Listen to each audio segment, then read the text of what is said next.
Hi friends, welcome to smile nursing tutorial. అందరు బాగున్నారా? పోయినసారి మనము గర్భవతులు ఫస్ట్ 3 నెలలు ఎలాంటి జాగ్రత్తలు తీసుకోవాలి, ఎలాంటి ఆహారం తీసుకోవాలి అనే వాటి గురించి తెలుసుకున్నాం.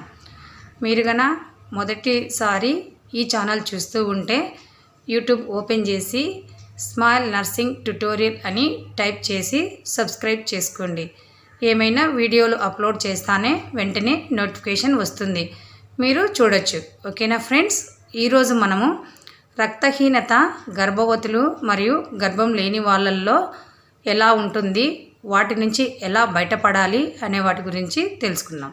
మన దేశంలో రక్తహీనత అనేది ఒక ప్రధానమైనటువంటి సమస్యగా మారింది. దీనికి కారణము సరైనటువంటి పోషక ఆహారం తీసుకోకపోవడం వలన చాలామంది ప్రజలు ఈ రక్తహీనతకు లోనవుతున్నారు. కాబట్టి ఫస్ట్ రక్తహీనత అంటే ఏమిటి అనే దాని గురించి తెలుసుకుందాం. రక్తహీనత అనగా శరీరంలో చాలినంత బ్లడ్ కౌంట్ లేకపోతే అది రక్తహీనత, అనీమియాకు దారితీసే ప్రమాదం ఉంది. రక్తహీనతకు చాలా కారణాలు ఉన్నాయి. అందులో ప్రధానమైన కారణాలు శరీరంలో తగినంత ఐరన్ లేకపోవడము, నెక్స్ట్ విటమిన్ లోపం వలన రక్తహీనత వచ్చే అవకాశం ఎక్కువగా ఉంది. ఈ రక్తహీనత మరీ ముఖ్యంగా స్త్రీలలో ఎక్కువగా కనపడుతుంది. ఈ మధ్యకాలంలో చిన్నపిల్లల్లో కూడా బాగా కనిపిస్తూ ఉంది. గర్భవతులు ముఖ్యంగా బిడ్డ గర్భంలో ఉన్నప్పుడే సరైనటువంటి పోషక ఆహారం తీసుకోవడం వలన ఈ రక్తహీనత బారి నుంచి బయటపడవచ్చు. ఫస్ట్ మనకు రక్తం తక్కువ ఉందని ఎలా తెలుస్తుంది? కొన్ని లక్షణాల ఆధారంగా మనకు రక్తం తక్కువ ఉందని తెలుసుకోవచ్చు. ఆ రక్తహీనత లక్షణాలు ఎలా ఉంటాయో చూద్దాం.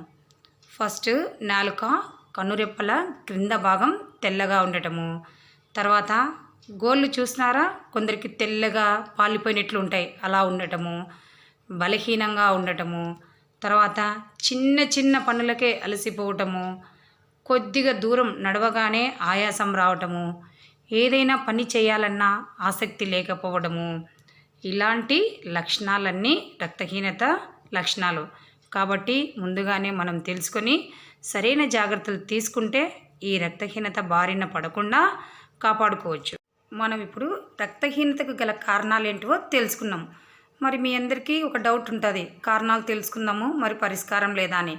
ఎందుకు లేదు, కంపల్సరీ రక్తహీనతకు కొన్ని పరిష్కారాలు ఉన్నాయి. అవేంటో చూద్దాం. ఇవి అందరికీ మన ఇళ్ళల్లో దొరికేవే.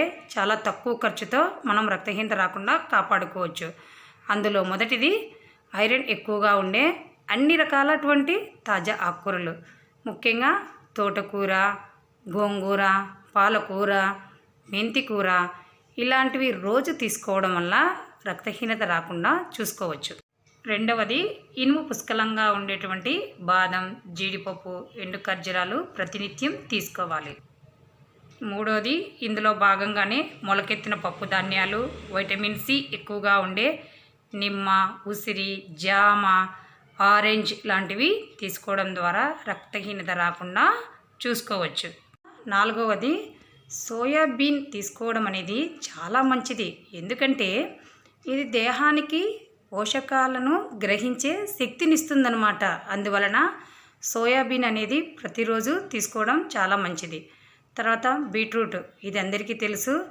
ఇది ఈజీగా కూడా మనకు దొరుకుతుంది. ఈ బీట్రూట్ తీసుకోవడం వలన ఎలాంటి ఉపయోగాలో తెలుసుకుందాం.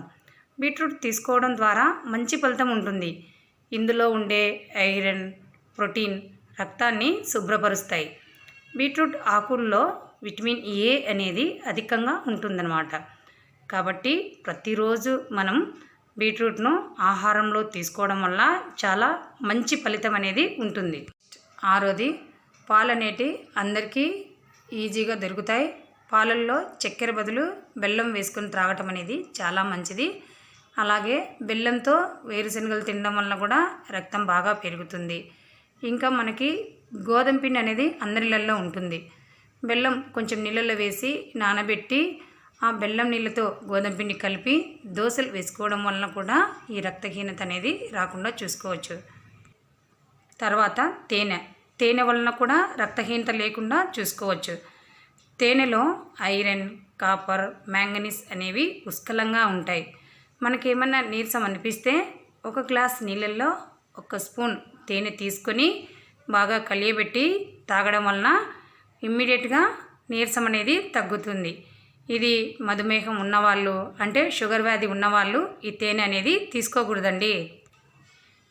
తర్వాత ద్రాక్ష, స్ట్రాబెర్రీ, కిస్మిస్, ఉల్లి, క్యారెట్, ముల్లంగి, టమోటాలు క్రమం తప్పుకోకుండా తీసుకోవాలి. ఈరోజు మనము రక్తహీనత గురించి, రక్తహీనత ఉంటే ఎలా తెలుసుకోవాలి అనే లక్షణాల గురించి, తర్వాత రక్తహీనత పరిష్కారాల గురించి తెలుసుకున్నాం. ఓకేనా ఫ్రెండ్స్, రేపు ఎలాంటి జ్యూసులు తాగితే రక్తహీనత లేకుండా రక్తం పెరగటానికి, ఆరోగ్యంగా ఉండటానికి నెక్స్ట్ వీడియోలో చూద్దాం. Thank you for watching this video. If you like, share, subscribe and comments.